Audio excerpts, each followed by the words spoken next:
ಭಾಗವಹಿಸಿರ್ತಕ್ಕಂಥ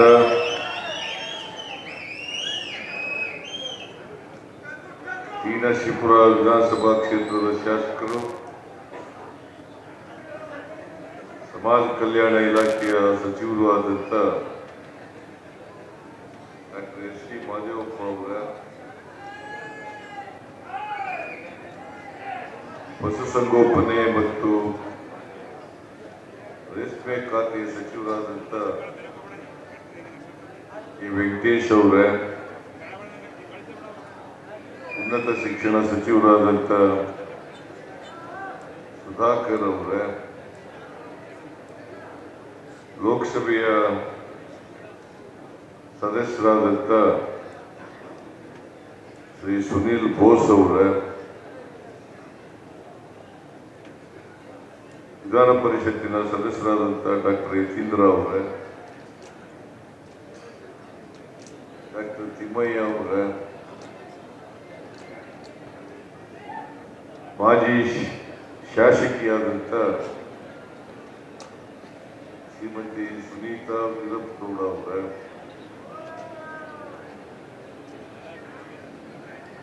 ವೇದಿಕೆ ಮೇಲಿರ್ತಕ್ಕಂಥ ಎಲ್ಲ ಆಹ್ವಾನಿತ ಗಣ್ಯರೇ, ಎಲ್ಲ ಅಧಿಕಾರಿ ಸ್ನೇಹಿತರೇ, ಇಲ್ಲಿ ಸೇರಿರ್ತಕ್ಕಂಥ ಎಲ್ಲ ಆತ್ಮೀಯ ಬಂಧುಗಳೇ, ತಾಯಂದಿರೇ, ಯುವಕ ಮಿತ್ರರೇ, ಸುದ್ದಿ ಮಾಧ್ಯಮದ ಎಲ್ಲ ಗೆಳೆಯರು, ಸಮಯ ಸಾಕಷ್ಟಾಗಿದೆ. ಹಾಗಾಗಿ ಹೆಚ್ಚು ಮಾತನಾಡ್ತಕ್ಕಂಥ ಅವಶ್ಯಕತೆ ಇಲ್ಲ ಅಂತೇಳಿ ನಾನು ಭಾವಿಸ್ಕೊಂಡಿದ್ದೇನೆ. ಇವತ್ತು ಟಿ. ನರಸೀಪುರ ವಿಧಾನಸಭಾ ಕ್ಷೇತ್ರದಲ್ಲಿ ಸುಮಾರು 500 ಕೋಟಿ ರೂಪಾಯಿಗಳ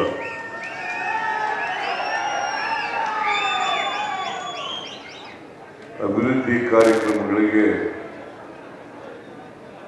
ಶಂಕುಸ್ಥಾಪನೆ ಮತ್ತು ಉದ್ಘಾಟನೆಯನ್ನು ಏರ್ಪಾಡು ಮಾಡಿದ್ದಾರೆ. ಜೊತೆಗೆ ವಿವಿಧ ಇಲಾಖೆಗಳಿಂದ ಕೊಡ್ತಕ್ಕಂಥ ಸವಲತ್ತುಗಳನ್ನು ಕೂಡ ವಿತರಣೆ ಮಾಡತಕ್ಕಂಥ ಕಾರ್ಯಕ್ರಮವನ್ನು ಕೂಡ ಹಮ್ಮಿಕೊಂಡಿದ್ದಾರೆ. ಈ ಎಲ್ಲ ಕಾರ್ಯಕ್ರಮಗಳನ್ನು ಅತ್ಯಂತ ಸಂತೋಷದಿಂದ ಉದ್ಘಾಟನೆ ಮಾಡಿದ್ದೇನೆ ಅಂತೇಳಿ ಹೇಳಲಿಕ್ಕೆ ಬಯಸ್ತಾ ಇದ್ದೇನೆ.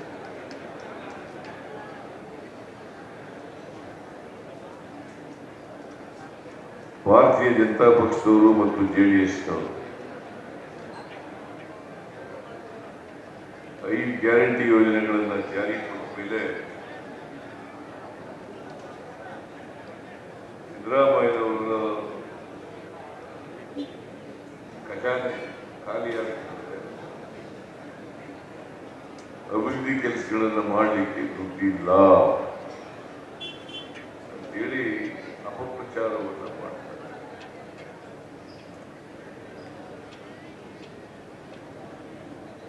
ಇದು ಈ ಅಪಪ್ರಚಾರ ಶುದ್ಧ ಸುಳ್ಳು ಅಂತ ಹೇಳಿ ಇವತ್ತು ಏನು ಕಾರ್ಯಕ್ರಮ ನಡೆದಿದೆ, ನಿನ್ನೆ ಏನು ಹೆಗ್ಗಡದೇವಕೋಟೆ ಕಾರ್ಯಕ್ರಮ ನಡೆದಿತ್ತು, ಮೈಸೂರು ತಾಲೂಕು ಕಾರ್ಯಕ್ರಮ ನಡೆದಿದೆ, ಇವೆಲ್ಲವೂ ಕೂಡ ಅವರ ಅಪಪ್ರಚಾರವನ್ನು ಸುಳ್ಳಾಗಿಸಿದೆ. ಒಂದು ಕ್ಷೇತ್ರದಲ್ಲಿ 500 ಕೋಟಿ ರೂಪಾಯಿಗಳ ಅಭಿವೃದ್ಧಿ ಕೆಲಸ, ಜೊತೆಗೆ ಸವಲತ್ತುಗಳ ವಿತರಣೆ,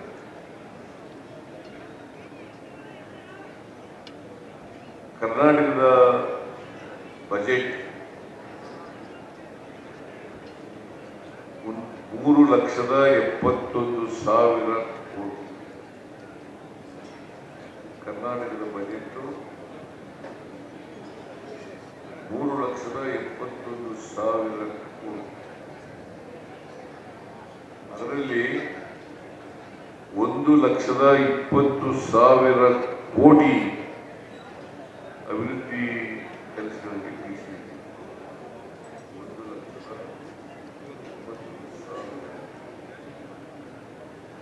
1,20,000 ಕೋಟಿನಲ್ಲಿ 56,000 ಕೋಟಿ ಮಾತ್ರ ಗ್ಯಾರಂಟಿ ಯೋಜನೆಗಳಿಗೆ. 56,000. ಇನ್ನು ಉಳಿದಂತ 64,000 ಕೋಟಿ ಬೇರೆ ಬೇರೆ ಕಾರ್ಯಕ್ರಮಗಳಿಗೆ ಖರ್ಚು ಮಾಡ್ತೀವಿ. ನೀರಾವರಿ ಖರ್ಚು ಮಾಡ್ತೀವಿ, ವಿದ್ಯುತ್ ಇಲಾಖೆಗೆ ಖರ್ಚು ಮಾಡ್ತೀವಿ, ಗ್ರಾಮೀಣಾಭಿವೃದ್ಧಿ ಇಲಾಖೆಗೆ ಖರ್ಚು ಮಾಡ್ತೀವಿ, ಕುಡಿಯ ನೀರಿಗೆ ಖರ್ಚು ಮಾಡ್ತೀವಿ, ಆರೋಗ್ಯ ಕ್ಷೇತ್ರಕ್ಕೆ ಖರ್ಚು ಮಾಡ್ತೀವಿ, ಶಿಕ್ಷಣ ಕ್ಷೇತ್ರಕ್ಕೆ ಖರ್ಚು ಮಾಡ್ತೀವಿ. ಹೀಗೆ ಎಲ್ಲ ಇಲಾಖೆಗಳಿಗೂ ಕೂಡ ಹಣವನ್ನ ನಾವು ಖರ್ಚು ಮಾಡ್ತಾ ಇದ್ದೀವಿ. ಈಗ 56,000 ಕೋಟಿ ರೂಪಾಯಿ ಬಿಟ್ಟು ಉಳಿದೇ ದುಡ್ಡೇ ಇಲ್ಲ.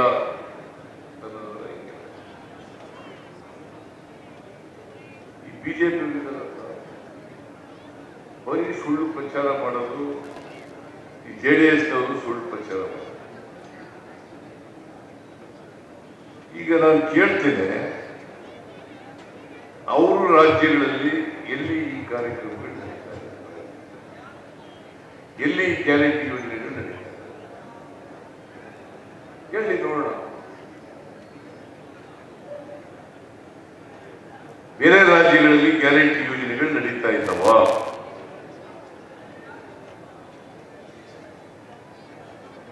ತೆಲಂಗಾಣ ಬಿಟ್ರೆ, ಹಿಮಾಚಲ ಬಿಟ್ರೆ, ಕರ್ನಾಟಕ ಬಿಟ್ರೆ ಬೇರೆ ಯಾವ ರಾಜ್ಯಗಳು?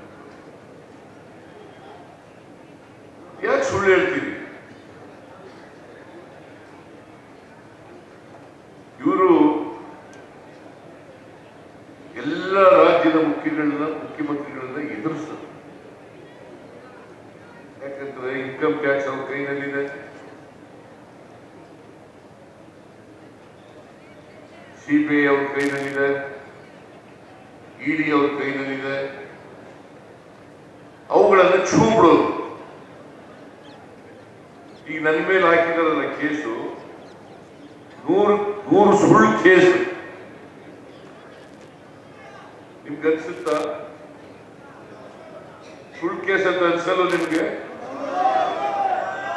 ನಾನು ನಿನ್ನೆ ಮೊನ್ನೆ ರಾಜಕೀಯಕ್ಕೆ ಬಂದಿಲ್ಲ, ನಿನ್ನೆ ಮೊನ್ನೆ ಮಂತ್ರಿ ಆಗಿಲ್ಲ. ನಾನು ಮಂತ್ರಿಯಾಗಿ 40 ವರ್ಷಗಳಾಗೋಯ್ತು. 1974 ಇಸ್ವಿಯಲ್ಲಿ ನಾನು ಮೊದಲನೇ ಬಾರಿಗೆ ಮಂತ್ರಿಯಾದ. 2 ಸಾರಿ ಲೀಡರ್ ಅಂತ ಅಪೋಸಿಷನ್ ಆಗಿದ್ದೀನಿ, 2 ಸಾರಿ ಡೆಪ್ಟಿ ಚೀಫ್ ಮಿನಿಸ್ಟರ್ ಆಗಿದ್ದೀನಿ, 2 ಸಾರಿ ಮುಖ್ಯಮಂತ್ರಿ ಆಗಿದ್ದೀನಿ.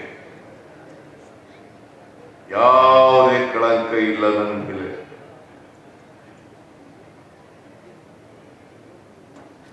ಇವತ್ತು ಸುಳ್ಳು ಕೇಸನ್ನು ಹಾಕಿ ಸಿದ್ದರಾಮಯ್ಯ ಹೆಂಡತಿ 14 ಸೈಟ್ ತಗೊಂಡಿದ್ದಾರೆ. 14 ಸೈಟ್.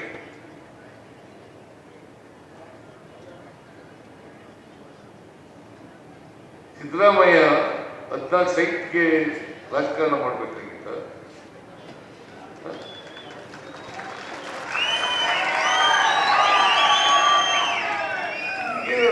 ಜನ ಮೂರ್ಖರು ಅಂತ ತಿಳ್ಕೊಂಡಿದ್ದಾರೆ.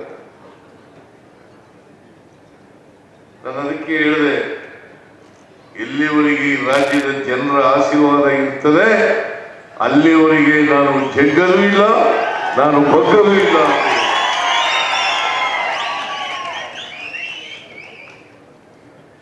ಸುಳ್ಳು ಆಪಾದನೆಗಳನ್ನು ಮಾಡೋದು, ಸುಳ್ಳು ಕೇಸ್ಗಳನ್ನು ಹಾಕೋದು, ED ಉಪಯೋಗಿಸೋದು, ಗೌರ್ನರ್ ಉಪಯೋಗಿಸೋದು, ದುರುಪಯೋಗ ಮಾಡ್ಕೊಳ್ಳೋದು ಅಧಿಕಾರನ, ಇದನ್ನೆಲ್ಲ ಮಾಡಿ ಅನೇಕ ಜನಕ್ಕೆ ಹಿಂಗೆ ಮಾಡಿದ್ರು. ಸೋರೆನ್ ಮಾಡೋದು, ಡೆಲ್ಲಿ ಮುಖ್ಯಮಂತ್ರಿ ಅಗರ್ವಾಲ್ ಮಾಡೋದು, ನನ್ನ ಮೇಲೆ ಶುರು ಮಾಡಿದ್ರು. ವಿಸ್ತೃತವಾಗಿ ಸುಳ್ಳು ಹಾಕೋದು ಕೇಸ್ಗಳು. ಯಾಕಂತಂದ್ರೆ ನಾನು ಕೊಟ್ಟಿರ್ತಕ್ಕಂಥ ಯೋಜನೆಗಳಿದ್ದಾವಲ್ಲ ಅವೆಲ್ಲ ಬಡವರಿಗೆ ಮಾಡಿರ್ತಕ್ಕಂಥ ಕಾರ್ಯ. ನಾನು 13ರಿಂದ 18ರವರೆಗೆ ಚೀಫ್ ಮಿನಿಸ್ಟರ್ ಆಗಿದೆ. ಅವತ್ತು 165 ಭರವಸೆಗಳನ್ನು ಕೊಟ್ಟು 158 ಭರವಸೆಗಳನ್ನು ಈಡೇರಿಸಿ. ಯಾವ ಸರ್ಕಾರ ಮಾಡಿದೆ ಹೇಳಿ ನೋಡೋಣ. ಬಿಜೆಪಿಯಲ್ಲಿ 2 ಸಾರಿ ಅಧಿಕಾರಕ್ಕೆ ಬಂದರು ಕರ್ನಾಟಕದಲ್ಲಿ. ಒಮ್ಮೆ 2008ರಲ್ಲಿ ಅಧಿಕಾರಕ್ಕೆ ಬಂದರು, ಒಮ್ಮೆ 19ರಲ್ಲಿ. 2 ಸಾರಿನೂ ಕೂಡ ಜನ ಅವ್ರನ್ನ ಆಶೀರ್ವಾದ ಮಾಡಿ ಬಂದದಲ್ಲ. ಒಂದ್ಸಾರಿ 110 ಗೆದ್ದಿದ್ರು, 103 ಗೆಲ್ಲೇ ಇಲ್ಲ. ಒಂದ್ಸಾರಿ 104 ಗೆದ್ರು. ಯಾವಾಗ ಬಂದಿದ್ದಾರೆ ಹೇಳಿ ನೋಡೋಣ. ನಾವು 2003ರಲ್ಲಿ 122 ಸ್ಥಾನಗಳನ್ನು ಗೆದ್ದು, 2023ರಲ್ಲಿ 136 ಸ್ಥಾನಗಳನ್ನು ಗೆದ್ದು. ಅವ್ರ ಜನರ ಆಶೀರ್ವಾದ ಇದೆಯಾ? ಜನರ ಮ್ಯಾಂಡೇಟ್ ಇದೆಯಾ? ಇಬ್ಬಾಗಲಿಂದ ಬಂದಿರೋರು.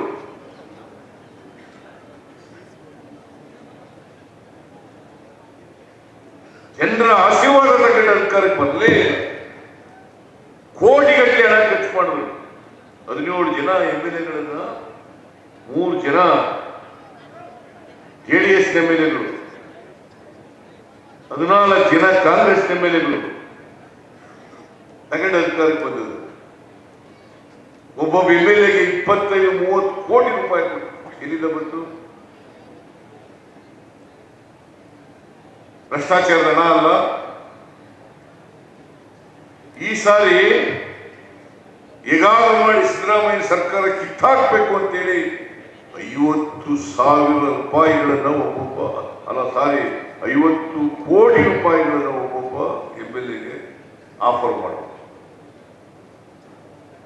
50 ಕೋಟಿ.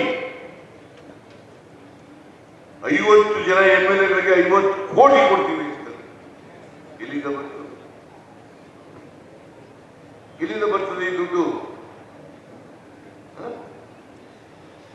ಯಡಿಯೂರಪ್ಪ ಪ್ರಿಂಟ್ ಮಾಡಿದ್ದ? ಬಸವರಾಜ ಬೊಮ್ಮಾಯಿ ಪ್ರಿಂಟ್ ಮಾಡಿದ್ರ?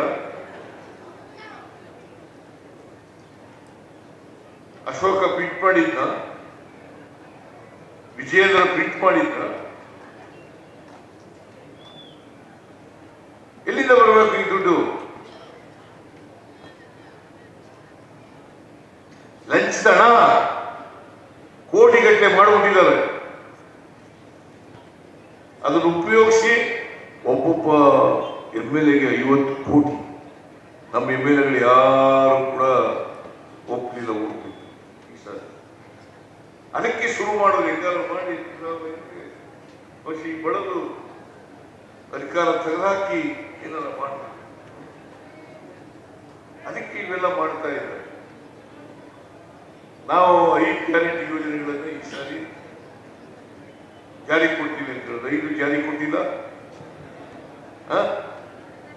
ಕೊಟ್ಟಿದೀವ ಇಲ್ಲ?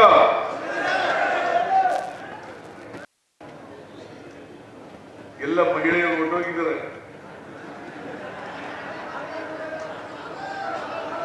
ಫ್ರೀಯಾಗಿ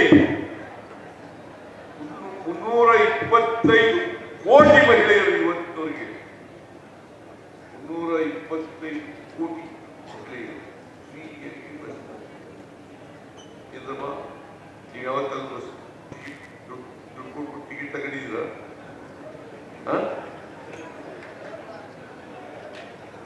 325 ಕೋಟಿ, 25 ಕೋಟಿ ಮಹಿಳೆಯರು ಫ್ರೀಯಾಗಿ ತಿರುಗಾಡಿದ್ದಾರೆ. 1,22,00,000 ಕುಟುಂಬದ ಮನೆ ಯಜಮಾನಿಯರು 2,000 ರೂಪಾಯಿ ತಗತ್ತಾ ಇದ್ದಾರೆ. ತಿಂಗಳಿಗೆ 2,000 ರೂಪಾಯಿ, ವರ್ಷಕ್ಕೆ 24,000 ರೂಪಾಯಿ. ನಿಮಗೂ ಗೊತ್ತಾ ಇದೆಯಾ? ನಿಮ್ಗೆ ಅನುಕೂಲ ಆಗಿದೆಯಾ ಇಲ್ಲ? ಬಿಜೆಪಿ ಸರ್ಕಾರದಲ್ಲಿ ಕೊಟ್ಟಿದ್ರ?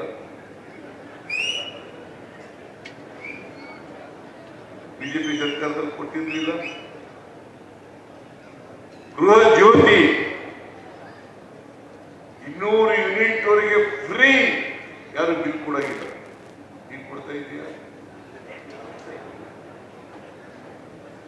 200 ಯೂನಿಟ್ ವರೆಗೆ ಫ್ರೀ. ನೀನು ಉಜ್ರೆಗಳು ಕೊಡ್ತಾ ಇದೀಯಾ? ನೀನು ಸ್ವಲ್ಪ ಜಾಸ್ತಿ.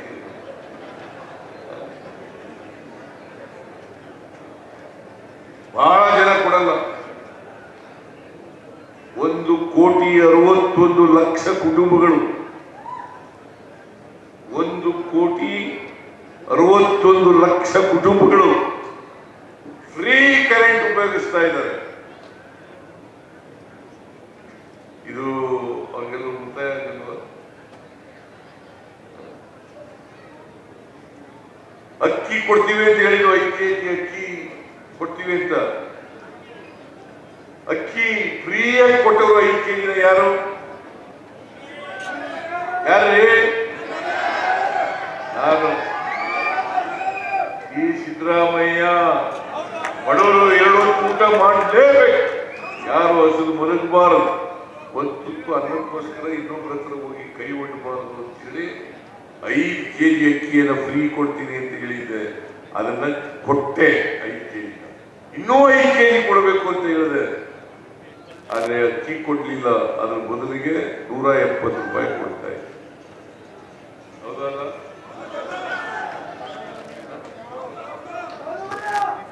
₹170.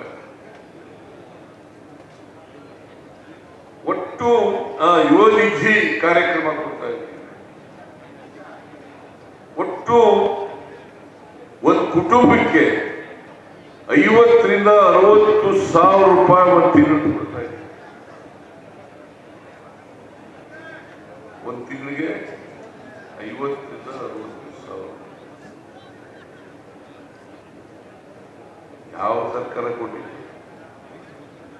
ಅದಕ್ಕೆ ಹೊಟ್ಟೆ ಉರಿಯವರಿಗೆ ಸಿದ್ದರಾಮಯ್ಯ ಎಲ್ಲ ಬಡವರಿಗೆಲ್ಲ ಕೊಟ್ಬಿಡ್ತಾ ಇದ್ದಾರೆ, ಹೆಂಗಾರ ತಗಲಾಕ್ಬಿಡ್ಬೇಕು ಅಂತೇಳಿ ಪ್ರಯತ್ನ ಮಾಡ್ತಾರೆ. ನಾನು ಹೇಳಿದೆ, ನಮ್ಮ ಕರ್ನಾಟಕದ ಜನ ನನ್ನನ್ನು ಮುಟ್ಟಿದರೆ ಸುಮ್ಮನೆ ಬಿಡಲ್ಲ ಅಂತ ಹೇಳಿದ್ದೆ.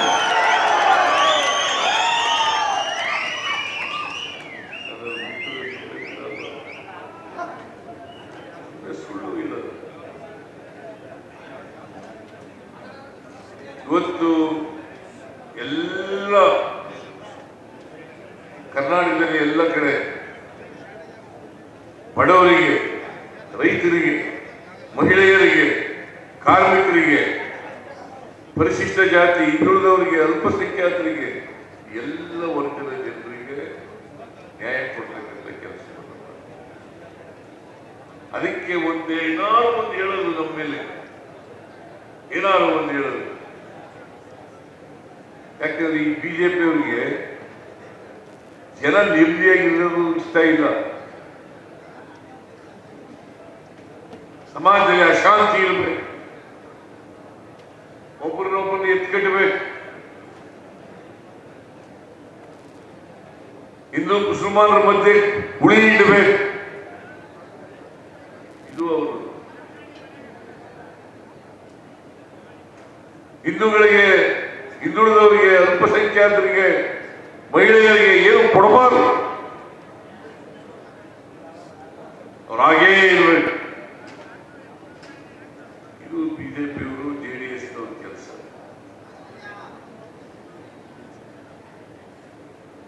ಅದಕ್ಕೆ ನೀವು ಹೇಳಬೇಕು ಗಟ್ಟಿಯಾಗಿ, ಸಿದ್ದರಾಮಯ್ಯ ಸರ್ಕಾರದಲ್ಲಿ ನಮ್ಗೆ ಅನುಕೂಲ ಆಗ್ತಾ ಇದೆ,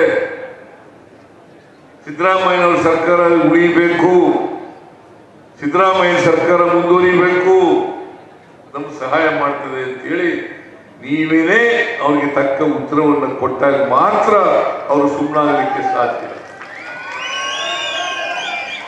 ಮತ್ತೆ ಈ ಯೋಜನೆಗಳಿಗೆ ಯಾವ ಜಾತಿ ಇಲ್ಲ, ಯಾವ ಪಕ್ಷ ಇಲ್ಲ, ಯಾವ ಧರ್ಮ ಇಲ್ಲ. ಬಿಜೆಪಿ ಅವರು ತಗೊಳ್ಳಲ್ವಾ? ಗ್ಯಾರಂಟಿ ಯೋಜನೆಗಳನ್ನು ಬಿಜೆಪಿ ಅವರು ತಗೊಳ್ಳಲ್ವಾ? ಬಿಜೆಪಿ ಅವರು ಫ್ರೀಯಾಗಿ ಬಸ್ನಲ್ಲಿ ಓಡಾಡ್ತಾ ಇಲ್ವಾ? ಬಿಜೆಪಿಯವರು 2,000 ರೂಪಾಯಿ ತಗೋತಾ ಇಲ್ವಾ? ಬಿಜೆಪಿಯವರು ಕರೆಂಟು ಸಿಗ್ತಾ ಇಲ್ವಾ ಅವರಿಗೆ ಫ್ರೀಯಾಗಿ? 170 ರೂಪಾಯಿ ತಗೋತಾ ಇಲ್ವಾ? ನಾವು ಯಾಕೆಂತಂದ್ರೆ ಬಡವರು ಕೂಡ ಮುಖ್ಯವಾಗಿ ಬರಬೇಕು, ಹಳ್ಳಿಗಾಡಿನ ಜನರು ಕೂಡ ಮುಖ್ಯವಾಗಿ ಬರಬೇಕು. ಹಳ್ಳಿಗಾಡಿನಲ್ಲಿ ಓದ್ತಕ್ಕಂಥ ಮಕ್ಕಳು, ಅಲ್ಲಿ ಓದ್ತಾ ಇರ್ತಕ್ಕಂಥ ಮಕ್ಕಳು ಕೂಡ ಅವರಿಗೆ ಗುಣಮಟ್ಟದ ಶಿಕ್ಷಣ ಸಿಗಬೇಕು, ಅವರು ಬುದ್ಧಿವಂತರಾಗಬೇಕು, ಅವರು ಶ್ರೀಮಂತರ ಮಕ್ಕಳ ರೀತಿಯಲ್ಲಿ ಬೆಳಿಬೇಕು. ಅದಕ್ಕೋಸ್ಕರನೇ ನಾನು ಹಿಂದೆ ಮುಖ್ಯಮಂತ್ರಿ ಆಗಿರುವಾಗ ಶಿವಭಾಗ್ಯ ಕಾರ್ಯಕ್ರಮ ಜಾರಿಗೆ ತಗೊಂಡು, ಬರೀ ಶ್ರೀಮಂತರ ಮಕ್ಕಳು ಮಾತ್ರ ಶೂ ಹಾಕೊಂಡು ಹೋಗ್ಬಾರ್ದು ಶಾಲೆಗೆ, ಬಡವರ ಮಕ್ಕಳು ಕೂಡ ಶೂನ ಹಾಕೊಂಡೇ ಹೋಗ್ಬೇಕು, ಯೂನಿಫಾರ್ಮ್ ಹಾಕೊಂಡೇ ಹೋಗ್ಬೇಕು ಅಂತ ತೀರ್ಮಾನ ಮಾಡ್ತೀವಿ. ಬಿಜೆಪಿಯವರು ಯಾವಾಗ ಏನ್ ಮಾಡಿದ್ದಾರೆ? ಇಂದಿರಾ ಗಾಂಧಿ ಅವರ ಕಾಲದಲ್ಲಿ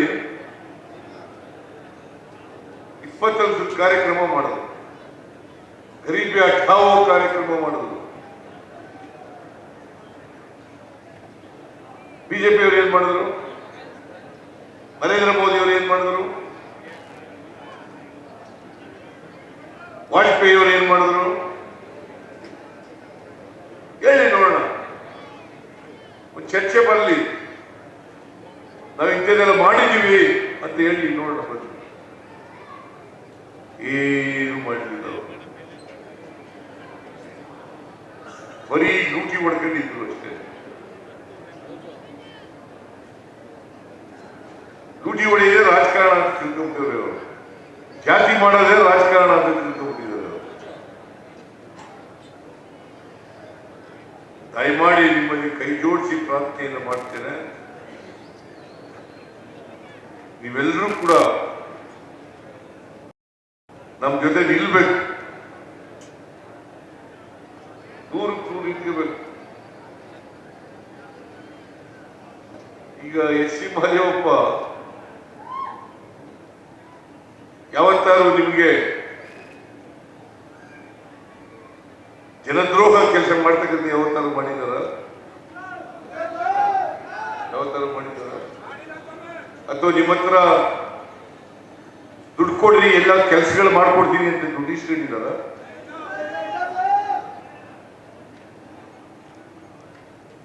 ಏನು ಮಾಡಿಲ್ಲ.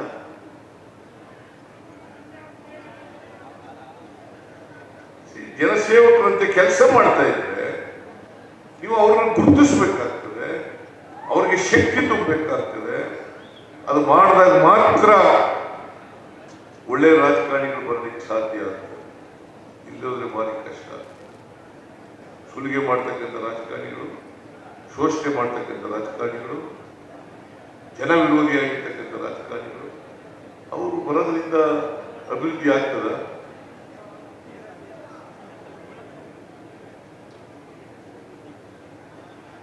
ದಯಮಾಡಿ ನಾನು ಹೇಳ್ತೇನೆ, ಯಾವುದೇ ಕಾರಣಕ್ಕೆ ಜಾತಿ, ಮತ, ಧರ್ಮ ಅವೆಲ್ಲ ಬಿಟ್ಟು ಯಾರು ಕೆಲಸ ಮಾಡ್ತಾರೆ ಅವ್ರಿಗೆ ಬೆಂಬಲವಾಗಿ ನಿಲ್ತಕ್ಕಂಥ ಕೆಲಸವನ್ನು ನೀವು ಮಾಡಬೇಕು.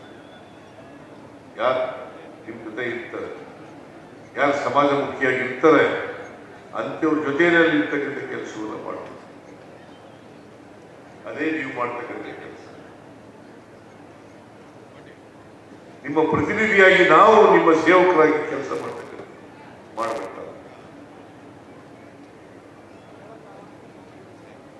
ದಯಮಾಡಿ ಅದನ್ನು ಮಾಡಿ ಅಂತೇಳಿ ಇವತ್ತು ಶ್ರೀನರಸೀಪುರ ವಿಧಾನಸಭಾ ಕ್ಷೇತ್ರದಲ್ಲಿ ಸುಮಾರು 500 ಕೋಟಿ ರೂಪಾಯಿಗಳನ್ನು ಕೆಲಸ ಮಾಡಿದ್ದೀವಿ. ಅದಲ್ಲದೆ ಬೇರೆ ಬೇರೆ ಸವಲತ್ತುಗಳನ್ನೆಲ್ಲ ಇವತ್ತು ಕೃಷಿ ಸಾಮಗ್ರಿಗಳು, ಬೇರೆ ಬೇರೆ ಸಾಮಗ್ರಿಗಳು ಎಲ್ಲನೂ ಕೂಡ ವಿತರಣೆ ಮಾಡಿದ್ದೀವಿ. ಮತ್ತೆ ಗ್ಯಾರಂಟಿ ಯೋಜನೆಗಳನ್ನು ಜಾರಿ ಮಾಡ್ತಾ ಇದ್ದೀವಿ.